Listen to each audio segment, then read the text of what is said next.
the glint of a sword raised to strike, loose gravel thrown by bone-white skeletal hooves, the sweeping movement of a ragged, inky robe, the whistling slice of the mounted revenant's sword, the scarlet arc of blood erupting from the guardsman's neck, squelching wetness at the blade's removal. Mail and iron plates strike the stone with a clatter, a piercing, breathless shriek from between marble teeth. The resonant blast of a nearby war horn. A hellish horde surges forth to ecstatic slaughter. The din of hopeless battle. This is Hobgoblin. In this video, I'm going to tell you all about the world of Rotvarlden and the lore of Hobgoblin. Hobgoblin is a new wargame published by Electi Studio and written by Mike Hutchinson. Hutchinson has several wargames under his belt, but Hobgoblin was actually his first serious design. Back in 2014, the bones of Hobgoblin were written before his debut game, Gaslands. But after many years of design, Mike found a desire to return to the game after seeing other indie games like Sludge and the retro fantasy art of Crom. This is not a typical fantasy setting of the 1990s, although it has many recognizable elements. It is a claustrophobically tight world, with just as much in common with RPGs like Heart or Arx Fatalis, as with Tolkien or Warcraft, which were the usual inspirations for 90s fantasy settings. We should note that this game is about inspiring rather than always instructing. In the game Hobgoblin, players are encouraged to use miniatures that they like, but maybe they can't fit into other games. This was a key design principle, the hope being that it encourages hobbyists to buy and paint the models that they always wanted to field in an army, but perhaps didn't fit the source game's playstyle, or maybe they were suboptimal choices. Players build armies full of units, each of which is represented by a single rectangular base. You can attach the models to the base permanently, you can use movement trays, you can use adapters, you can use square bases, you can use round bases and trays. It's whatever you prefer, as long as it feels right and fits the required dimensions. Units only have a few attributes, like what unit type it is. Said unit's type affects what it is good against or bad against, and what abilities it has. For instance, heavy cavalry are pretty fast, they're good at chopping up lighter foes, but weaker to line-breaking chariot charges. Chariots are very strong on the attack, but fragile on the defense. The actual unit of chariot could represent an angelic warrior, a magic carpet rider, or just a regular wheeled cart, anything that fits the unit's abilities and theme. Units are in turn further customized by keywords, which lower or increase the cost and provide new rules. What makes things so special is the clarity of the rule writing. Magic is simple, it's thematic, and interesting. You just spend Mercury tokens to cast spells from a wizard's chosen Abyssal Allegiance. Movement is broken down to just a few simple maneuvers. Shooting is quick and relatively rare. Most units can't be entirely removed by shooting, because it's not actually very fun to get shot off the table. Close combat is violent and deadly. Units deal tremendous amounts of damage, and only the fiercest can sustain a dedicated attack. And my favorite feature, units never flee or die until the doom phase, meaning that even if a unit is, doomed, it still gets to act. This is all buoyed by a really fabulous web app that it can be used to create and store armies, as well as generate and share a battle. Very few other wargames get you through setup and into play as fast as Hobgoblin. So while I will have more on the game later, it's a treat. I recommend it. There are links below to the website, that entirely free army builder, and some battle reports. If you've ever been even vaguely interested in a large-scale fantasy wargame, I think you owe it to yourself to at least check out Hobgoblin. And if you do check out Hobgoblin, what are you going to play? Well, let's talk about the world, and maybe it will inspire you. Hobgoblin is set in the underground world of Rotvarlden in a time of change and chaos. Cursed artifacts begin to spread through the layers of the world, granting power but draining their wielders, and allowing long-dead creators of those artifacts to slowly possess them. The doomed inheritors of these ancient heirlooms become known as the Haunted. The year is 3650 Anno Glaciae. It may be the Age of Ice, but the world is not static, it's on the march. From above, shambling undead flow from the frozen surface to the tunnels below. From the core, infernal demons probe a weakening barrier of flame, eager to surge forth and scour. And now the Haunted prosecute bloody campaigns. Rotvarlden is a twilight world, lit only by torches, luminous fungus, and the burning of subterranean kingdoms at the hands of evil. Long ago, peoples lived on the surface. That was before the coming of the ice. 4 millennia ago, the kindred of the world took to digging, and their descendants have been digging ever since. They burrowed deeper and deeper, fleeing the cold and desolate surface, discovering the elder roots in great underground empires. They found a realm of claustrophobic corridors that connect massive voids, caverns containing mighty, empty cities, lightless oceans, and yet stranger sights. This subterranean world of roots and roads is the Rotvarlden. That's the Swedish for root world. In the thousands of years since, much of the memory of the surface world is long gone. In a land without sun, people come up with all kinds of conflicting ways to measure time.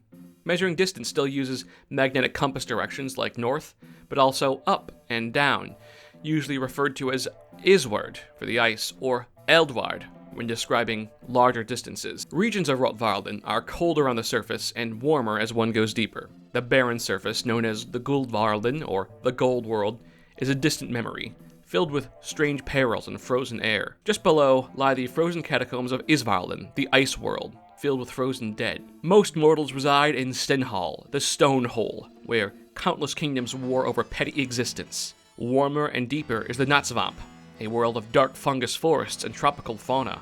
Below is the Eldvarlden, the World of Fire, the home of the Abyssal and the Corrupted, and it lies adjacent to the Eldhall, the Pit of Fire. Of course, the residents of these caverns are not the first, and likely not the last, to live deep beneath the surface. As the first peoples dug, they found massive networks of tunnels that spanned in every direction. These tunnels were dug by some now-gone civilization and then left quiet. They are the Elder Roots, and they're massive. Some scholars think that the ice is cyclical, and that these tunnels were dug by prior peoples who also sought refuge underground. Maybe there's an elder race, far older than elves or men, and if there was some elder race, they were advanced beyond measure, and even now they manage to force their will on the present, because here in the Elder Roots are found cursed artifacts, lost empires, and maybe even hobgoblins, which are bigger, smarter, scarier, and have more letters than normal goblins. The surface, known as the Guldvarlden, is no place for you or I. Sinister creatures like ice elves and twisted necromancers live on the surface. This is a long forgotten world, never visited. The Marble Elves guard ancient scrolls that speak of its past. A dying world, the sun extinguished, its fate sealed.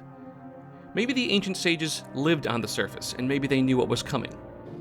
When the mortal creatures fled the cold, they built grand and magnificent cities just barely underground. Compared to the modern settlements of Stenhall, these were prosperous and luxurious. And now most of them lie in ruin.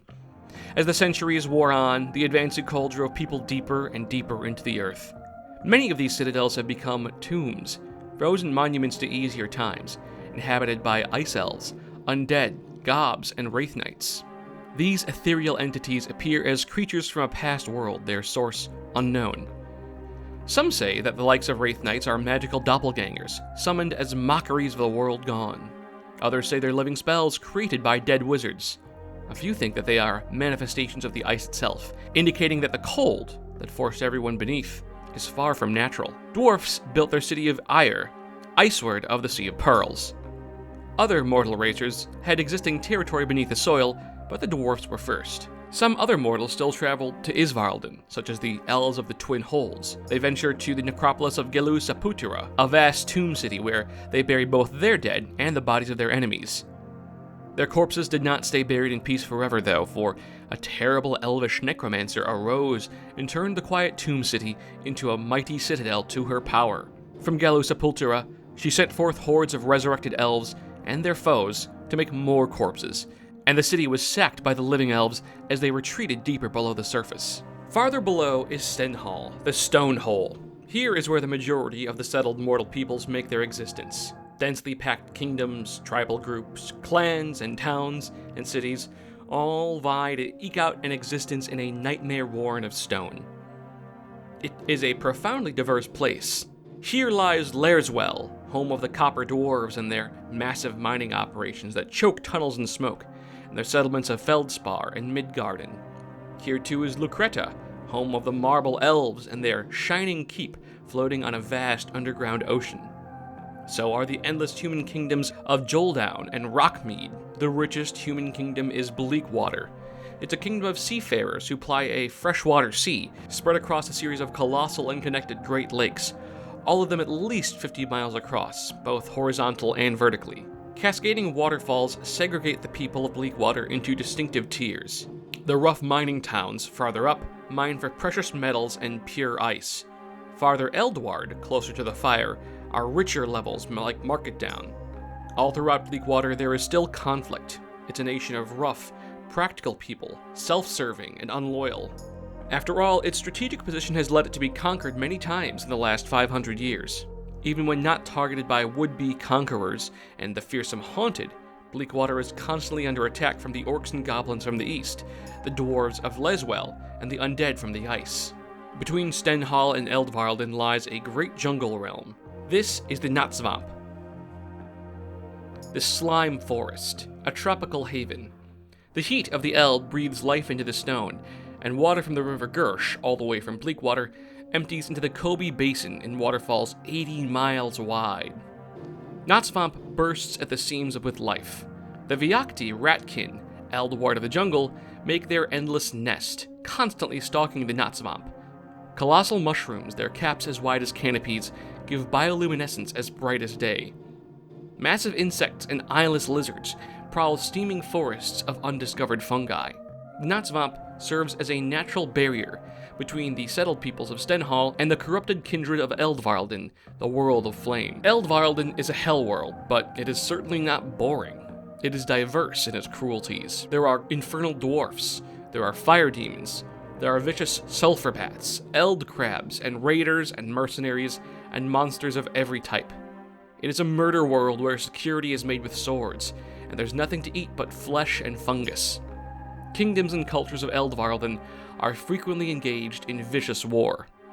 Below that is Eldhall, the pit of fire, home of the fire demons. Magma sees royal, and the demons are barely held in check by an ancient barrier that strains and buckles. The Haunted, or so the stories go, wield ancient and cursed artifacts with the precision of a planning genius, the steady hand of a brilliant painter, and the patience of a saint. Basically, they're as powerful as Vince Venturella. Hello everybody and welcome to another hobby cheating video. These artifacts are found deep in ancient tombs, although sometimes the artifacts find their owners.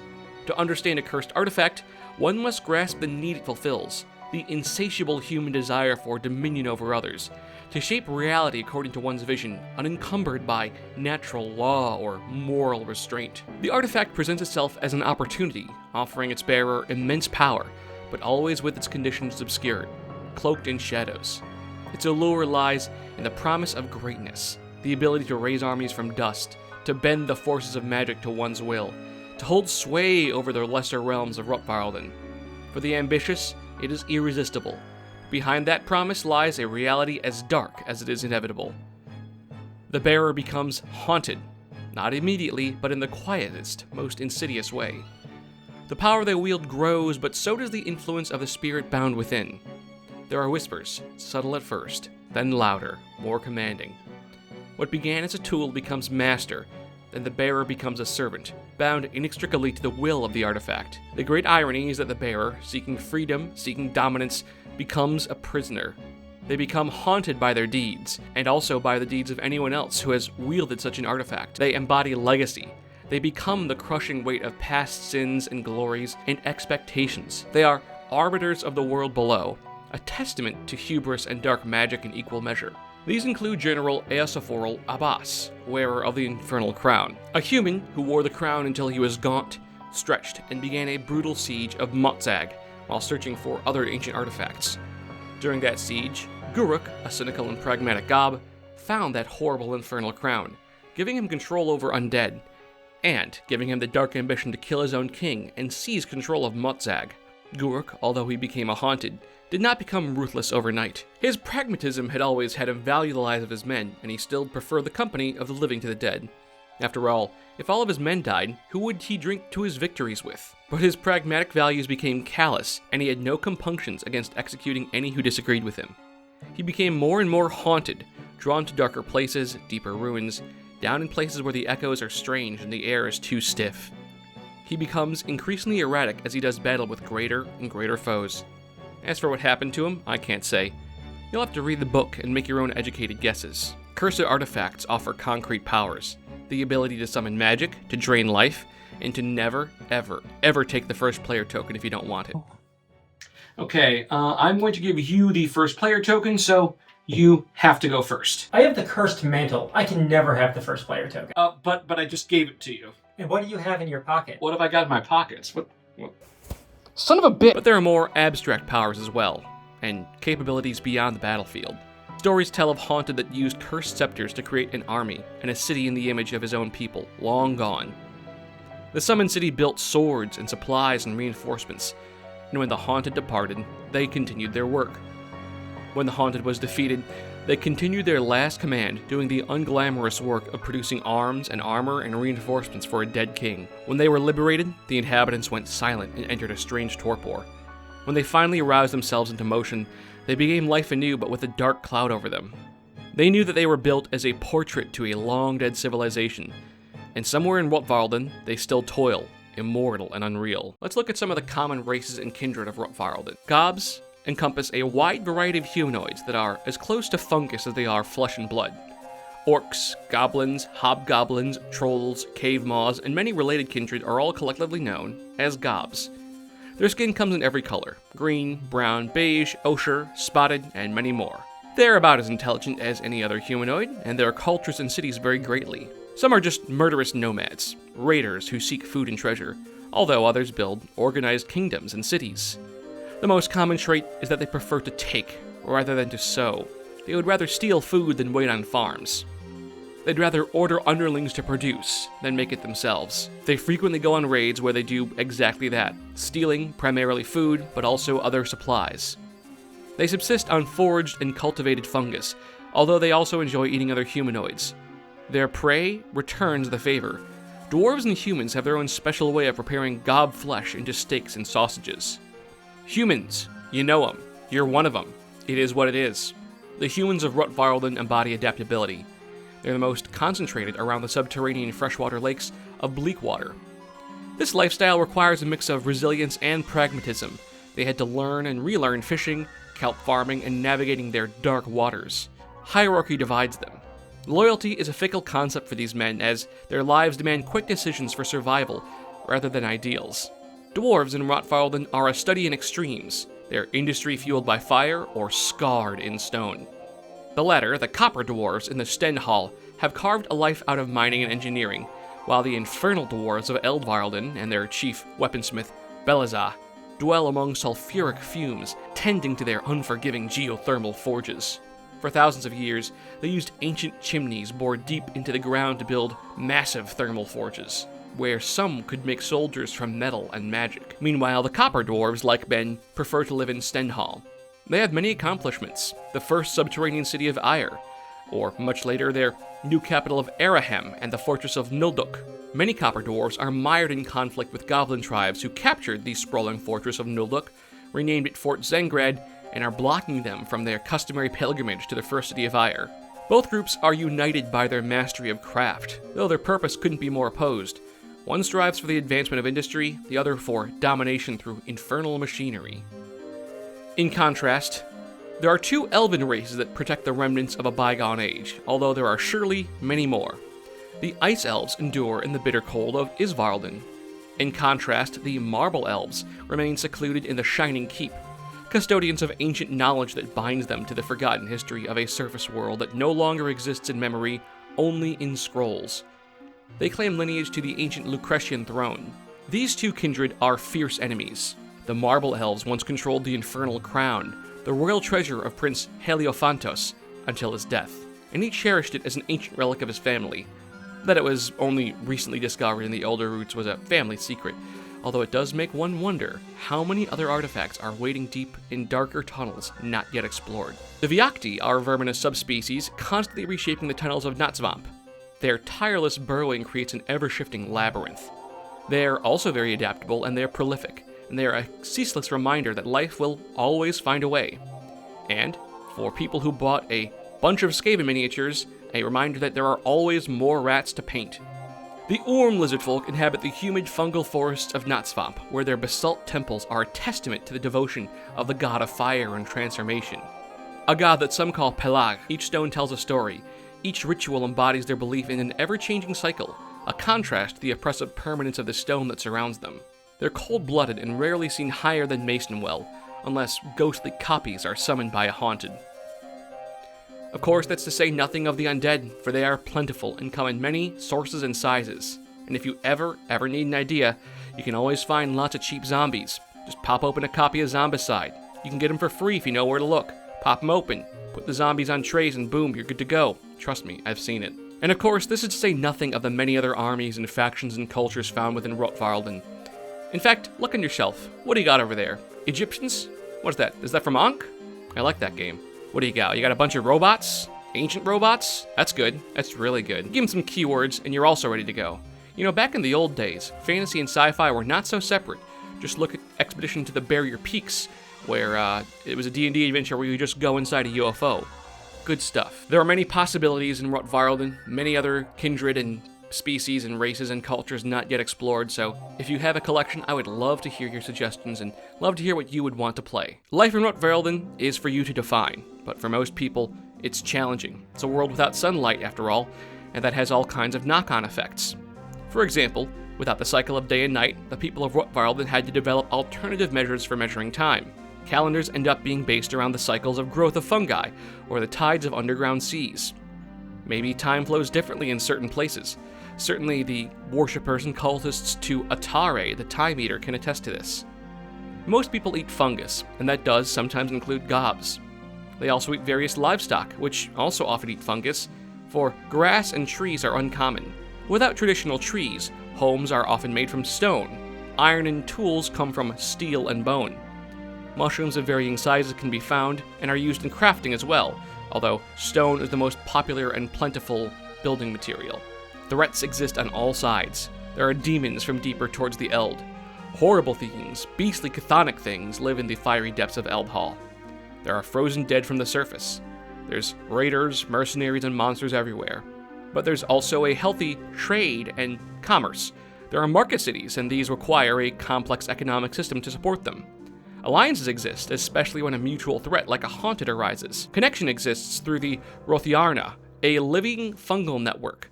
It's a collection of interconnected mycelium, functioning on a single living mega-organism that operates on a timescale beyond mortal comprehension. However, some shamans and wizards can tap into it and use it to communicate instantaneously over. All of this results in a healthy culture of swords for hire. It's grim but with whimsical touches. It reminds me of Berserk, was written by Terry Pratchett. In the heart of the bestial cavern city of Krazog sits a rude throne room. In its center, atop a carven stone throne, slumps the bleached skeletal remains of an ancient warrior, his cursed crown still perched grimly upon his ragged skull. The abnormally massive orcs that venerate the quiet Tsar teach that they sprung immaculately from his holy dreams. In truth, they're right. That's terrific. It reminds me of something you'd see in Elden Ring, but it's just a little more whimsical and British. I love it. It works for me.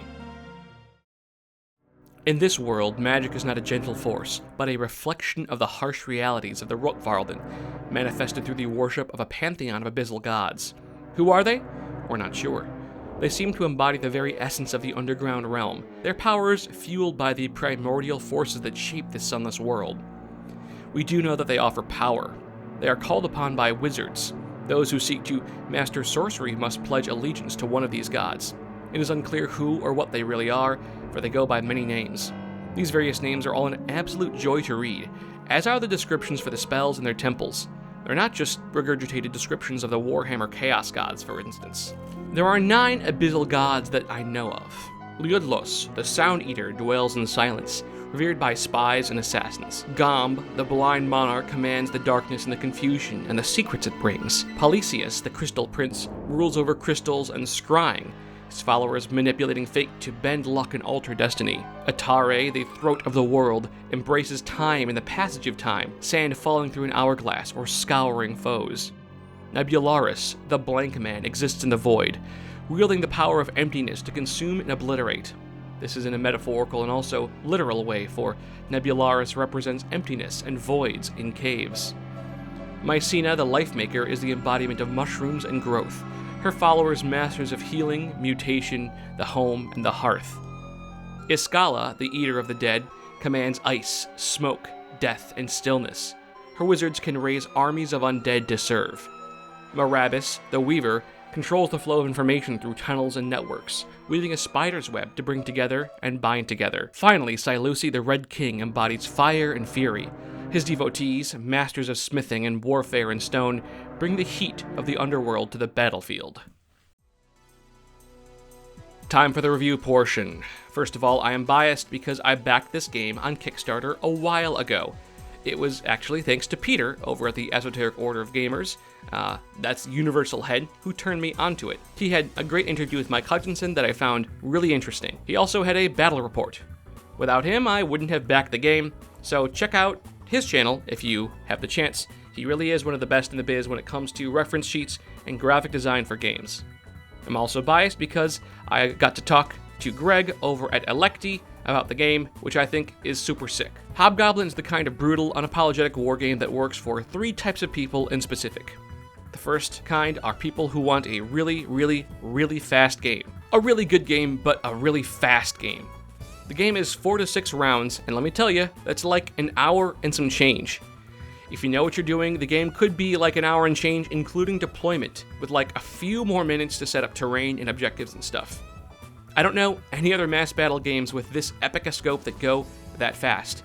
Hell, I'm not even sure if I know any board games of this scope that go that fast. Maybe Memoir 44 or Command and Colors, maybe? But those can drag on a bit longer, and this shit just goes. The rules are so exceedingly clear, there is very rarely an ability that's actually going to slow down the game. The only thing that does slow down the game is... There's just one table, one big-ass table. Every time a unit attacks, you have to look at the table. I hated the table for about 20 minutes, and then I loved the table. The table is logical and easy to understand, and it's the only table you really need to remember, and you pretty quickly memorize it. Thanks to the big table, you very rarely have to reference stuff. You don't look at your unit stats that much. You remember very instinctively that this bunch of guys and armored horses are heavy cavalry, and instead you think about the tactics of how you will use them. I like that. Like I said, I like a fast game, and this is a fast game. And Mike Hutchinson knows fast games. He made Gaslands. The second kind are people who like big armies but don't want to play games like Age of Sigmar or Kings of War. I'm sure those are good games. I've played previous editions. I bet they're even better now. Or maybe they're worse. I can't say. But I also think that games like the Old World or Kings of War might have armies or units that nobody plays for whatever reason. Maybe they're bad, or maybe they're not supported anymore. Or maybe there are other minis games like Wrath of Kings or Rune Wars with lots of miniatures, but those games are very dead, and you'll probably never manage to convince anyone to play it ever again. Anyway, you might want to also play an army that isn't really supported by any good mass battle games. Greco-Roman elves, Amazonian women, anthropomorphic wolves, they're all sexy options, they all have minis to support them, but maybe not enough game. Well, Hobgoblin is here for that type of player. The wish fulfillment of playing the army that you want the way you want it. The third type of people are whiners. I'm being a bit mean, but I'm sure you know what I'm talking about. Sometimes you do something really clever in a tabletop game and you are really efficient and you destroy somebody's unit before they ever get the chance to play with it, and it's really smart and you had a big brain, and then they are not happy about it and they are a little salty and they whine about it for the rest of the game. Believe me, I know this because I have been that whiner plenty of times before. It does feel bad on either side, doesn't it? Especially when a really nicely painted model dies. See, Hobgoblin is all about meaningful miniature utilization. The game mechanics are designed to ensure that all of your units, all of your tiny toys have a chance to contribute before being potentially removed as casualties. So the phases work like this. You start off with the initiative and magic phases, but in each phase, both players take their turns. First the first player, then the second player. That means that during the magic phase, if you cast a bunch of cool spells, that's great, but you assign doom tokens, and I'll get to that in a sec. Then the other player gets to cast all their spells. This means that the downtime between players is actually not super bad. It's not It's not very onerous. You neither alternate constantly, nor do you have very long periods where you're not making any decisions. It's pretty hard to have a unit die abruptly. Also, casualties are only removed at the end of a turn during the Doom phase. So you've done all your moving, you've done all your fighting, each player has rolled all their dice, and unless a unit is really poorly played, it should always get a chance to do something before it runs off or dies. You'll notice that I haven't really spent that much time explaining the game mechanics. That's because I don't want to. I'm lazy, and this isn't a rules explainer video. There's a quick start explaining the rules online. It's free. You can actually buy the PDF or physical book for pretty cheap if you really want to learn. And also, Mike has a pretty substantial series of videos that teaches you how to play the game. In this video, I wanted to give you a feel for the world and for the game. I want you to figure out if the vibes here are something you can work with, if the look of the graphic design is enjoyable to you, if the priorities in its game design are what you're interested in. I think it's all very enjoyable. I like the speed, I like that you make a bunch of interesting decisions in short order, I like that you customize your army with all your keywords and that you're not always beholden to a preset army list. I like that you generally only have a couple spells to work with, unless you buy several types of wizards. I like that the big monsters feel like monsters. I like that stuff dies and or runs away pretty quick. I like that a lot. Not everyone's going to enjoy it. Some people are going to want their units to stay slogging on the field for a very long period of time, but I don't mind that units just sort of go away, and they go away quickly. I love Hobgoblin, if that's not already clear. I think that the setting is super cool and interesting.